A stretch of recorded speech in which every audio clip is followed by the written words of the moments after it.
Let's go. All right, Marcellus Sports Shooting Stars, we bring the game to you. And this Friday, we got another big one. CD East Panthers coming down to Central Panthers. Some people are calling this the Coach Yonchiuk Bowl. Coach, you were at CD East years ago, correct? Yeah, geez, I didn't think anybody even know that. But I spent 7 years there as a head coach. Loved my experience there.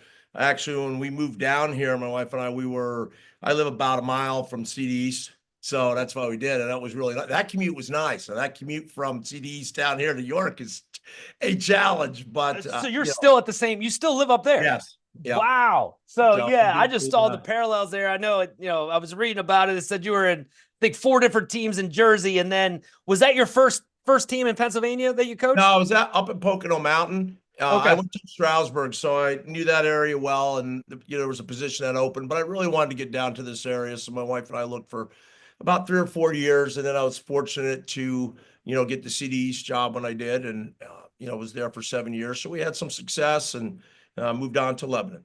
Yeah, I saw it was like I think the first year you had like a league title, or division title right off the bat. So, but yeah, do you still have connections in that? I'm sure you do in that area with that Yeah, team. I'll see guys like we scrimmage this year, and when I had the fortunate opportunity to coach in the Big 33, and all the CD East guys that were there, everything from guys that were assistant coaches to equipment managers to custodians are like, Coach, so it was kind of a neat reunion. And I'm sure, I certainly really admire what Lance Dean is doing there. I Yeah. hope they can keep him. I think he's an extremely talented coach that I think belongs at the college level because I think he's really good. And I say that not because we play him this week. If we were knocked out, I would tell you the same exact thing. I did that the other day, and I mean that. And I've told him the discipline he brings to the program, how his kids, how they handle themselves. I mean, it's pretty impressive to me. Yeah, I mean, I know he's been credited. I guess he's the personal trainer for Cowboy star Parsons, I believe. Like he, Mhm. he's got a great track record, and yeah, it's gonna be a good one. I know Leon Parsons, running back. He's gonna be. It could be a little bit of a handful. I saw one game he had 315 He yards and set their four. school record. Didn't even know that, Yeah, and I'm going, well, everybody's like, boy, they hope we don't get back their Division I player. I'm like, well, they would have two then, two really, really talented guys. So he's a really good player. Now, is he related to Micah? I don't know. That's what I just I didn't see that anywhere. But I did read that he had the 315 yards, the 4 touchdowns, and broke Chase Edmonds' Yeah. record, who's Not in the bad company NFL. there, huh? Yeah. So yeah, I don't know, but they he looks like you've seen some studs before. I mean, obviously your season, I mean the Archbishop Oh, yeah. Hoban, Well, I'll you tell had you some. this much. I went to the Penn State game Saturday, and when some of our assistants went, and one of my guys walked by, there were 8 prospects that were invites from the game from Hoban that walked by him because they all had their Hoban shirts on. He goes, "Yep, yep, yep." I mean, they're a talented group of guys, and they were a class act when they came out here. It was pretty neat. Much more talented than we were, but we hung with them on defense without a doubt. Their two scores in the first half were both on fourth down. They got a field goal at the end of the half with no time on the clock. I sent it in, and unfortunately, it would have been nice just to gone in at 14-0 instead of 17-0. We had an interference call, put them in field goal range, and later they said wasn't an interference call. It is what it is.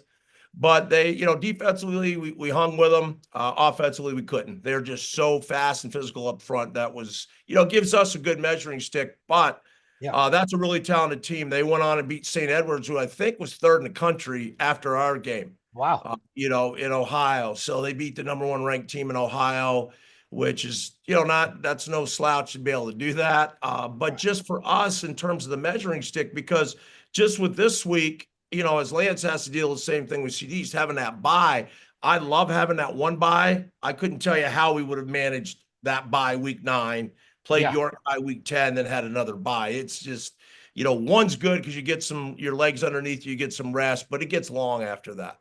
Yeah, and for people that aren't familiar with Archbishop Oban, they out of the last 8 state championships, they've been to 8 in a row, and they won 5. So yeah, and I watched the game on Sports Shooting Stars, and you guys were hanging with them there, especially in Yep. that first, but Percent.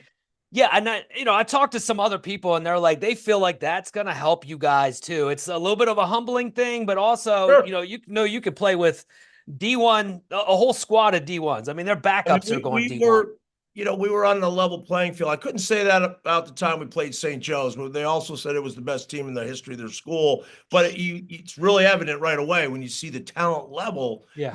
of those guys. And in our game, they had 3 5 stars, but that's a challenge. It's a great challenge, and I think it makes our guys realize, okay, if you think you're a true D1 guy, this will show you, how do you match up? Can you defend their guys and vice versa. And our secondary, I thought our skill guys, it was pretty much an even matchup, but up front, that's where they got us. Well, looking at, and I'd really just started diving into this game coming up Friday at Central York, but it seems like a lot of the same teams that you played, they played, and you both fared pretty well, or same, very close. So, I watched the Central Dauphin versus CD East game and was watching that, and that was kind of like a Dallastown Central. It was a rival game, and Yeah. it was really close. But they seem to play a lot of man on defense. I mean, is that what you're seeing as well, Coach? Yeah, because they can, they're athletic enough that they can shut you down. And so that's something that, we like because we're going to be playing some man as well. But when you and Hope did the same thing, so when you can do that, and just like an NFL game, tremendous athletes all over the field. So we'll get our big chunk plays. They'll shut us down some. We'll make some big plays. They'll prevent some big plays. But I think it matches up for both teams pretty well. Well, and I was watching an interview with you from the beginning of this year, kind of highlighting it, and I saw that you said that this Central team has the best defense that you've probably had in the last 5 years. It is. Looking at this season, it seems like they've held up to your words there. Is there any surprises on defense, for you, or any players that? I mean, obviously it's some seniors, but any defensive players that just stood up, anything that surprised you? Yeah, a couple. I mean, I expected that, as I said. I would say that if I had the same interview now and we just rewound time, I would say the same thing because our speed on defense is really, I think it's very, very good. Jeremiah Hunter, his dad played for Iowa and played in the league, and his dad's our linebacker coach. Wow. And Jeremiah's had a tremendous year. He was a first-team All-League All-Star, really fast, physical player. And I'm just talking about some guys that maybe I didn't mention earlier in the year. Yeah. We have a sophomore named Josh Barr, who's also a first-team All-League kid. That's our strong safety as a 10th grader, which is really good. Dwayne Webb in the secondary is Dwayne Morgan Webby is his nickname. I'm sorry. But Dwayne Jr., real physical player, had busted his hand in the friendly fire. We hit one of his teammates, actually ran in a bar, believe it or not, out at the pit 7-on-7 against Maslin, Ohio, and broke his wrist. And he played with a club the first 5 games. Wow. And then, so that made a difference. And then Cameron Gates, who's the corner opposite of Saxon Sukanik, has had a great year. And Saxon gets all the credit, and he should. He's going to Division I college. He's a Division I athlete. Yeah. But I'm so proud of Cam Gates and what he's been able to do, and he's an excellent PSAC prospect. So there are guys all over the field that have done well. Quentin Dolly, who's a nose tackle, didn't get the notoriety of Malachi Ramnath and some of our other guys. But Gurley's the real deal, and we really do have some solid guys on defense. But honestly, starts with Mike Cesarano, our defensive coordinator. He's my assistant head coach. And schematically and the way we prepare, it's pretty unique. And our players are super prepared. Now, do they follow the plan? We certainly hope so, but I have to give credit. Starts with Mike. Yeah, and I mean, it seems like a lot of the players of the year and honorable mentions, like, I know newspaper came out, I think it was the coaches, Sports Shooting Stars did their own one, but also saw another one pop up for Fry. Yeah. Well, I mean, Tyler Fry's our MVP of our team, basically. Tyler and I, and that's no slight on Tyler. Tyler was the defensive player of the year. Yeah. That's awesome. The Dallastown game. I mean, and I said this, we have some really good football players, but Tyler is our best player in terms of the production that he gives us. He just has a knack for being around the football, tackling, running with the ball, leads us in interceptions, and he's really a special talent. He's been a 3-year starter on defense. And that's, in 6A football, it's kind of hard to do. He was the only guy 3 years ago when we went against Harrisburg and they had the 275-pound running back. And Tyler was our only guy who would really come up, and he hit them all game, but no fear. Where the other guys are like, well, I don't know if I want to go in there. Yeah. High need by a 280-pounder, but Tyler, no fear.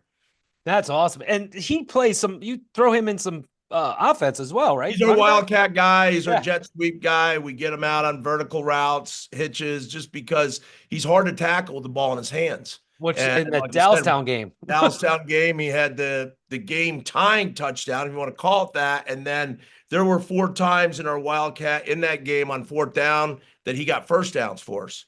So when we got down inside the red zone and went for the win, I said, you got to keep feeding him.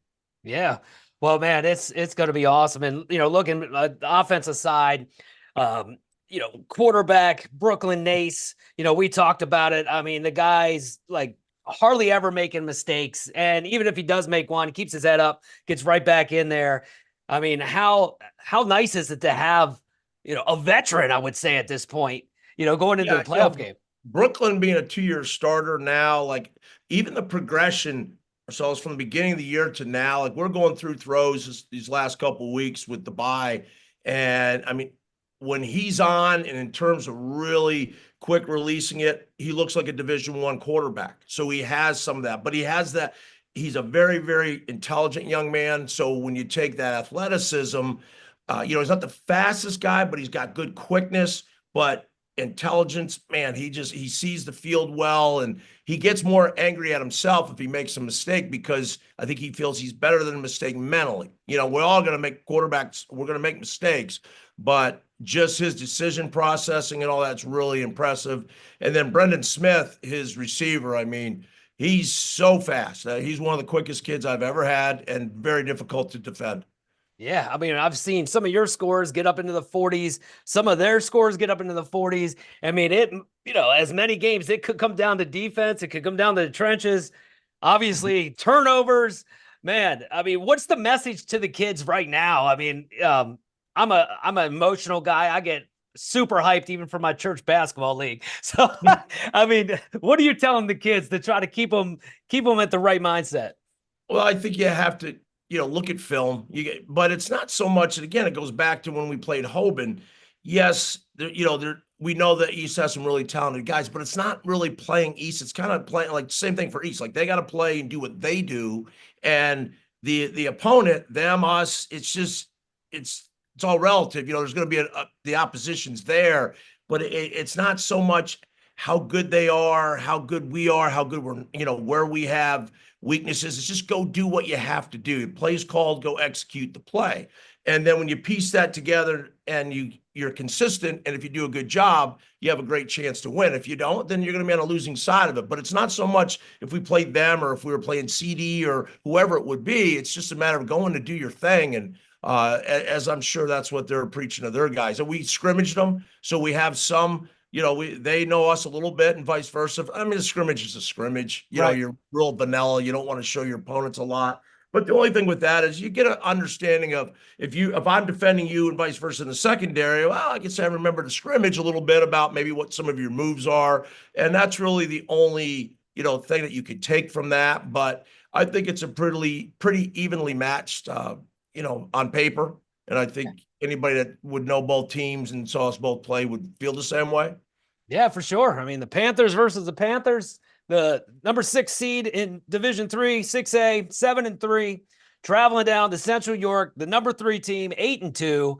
Man, it's going to be a barn burner, and I know all about those, Coach. So come on out this Friday. And one thing that Central York, it's going to have the crowd out there. So come on out. We encourage you guys to come out. If you can't make it, watch it on Sports Shooting Stars. We bring the game to you. Coach, I'll be out there early. I'll see you on the field. Hope we get a little clip from you there. Appreciate your time, Coach, and good luck. Thank you very much for the opportunity, Mark. We'll see you on Friday night. There it is. See you, Coach. Later. Here, let me stop this real quick.